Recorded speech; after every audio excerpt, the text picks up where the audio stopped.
Also in the Japanese capital, President Moon Jae-in held a number of sideline summits with the leader of Japan and China. Considering the flurry of diplomacy in this part of the world, naturally taking center stage was North Korea. Our chief Cheongwon correspondent Moon Connyoung has the details.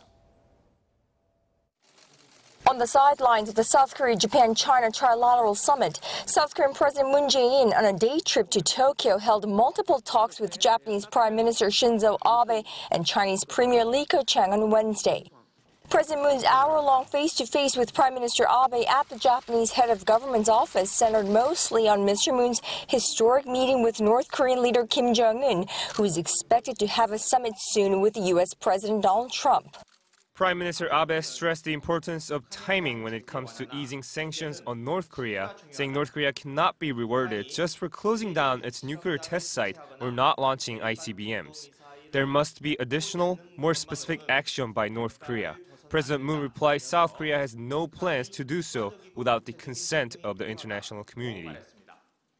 The two leaders also discussed ways for lasting peace settlement on the Korean Peninsula and agreed that Japan will be able to play an important role in maintaining peace and prosperity in the Northeast Asian region. Mr. Moon and Abe agreed that the issue of abduction victims is important for Japan in its efforts in normalizing diplomatic relations with North Korea.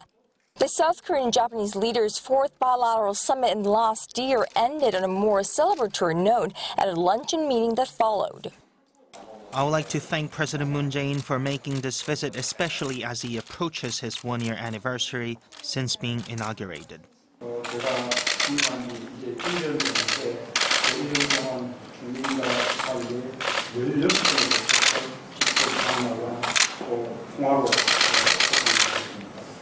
Meanwhile, the mood on North Korea was noticeably different at a meeting between South Korean President Moon Jae-in and Chinese Premier Keqiang later in the afternoon.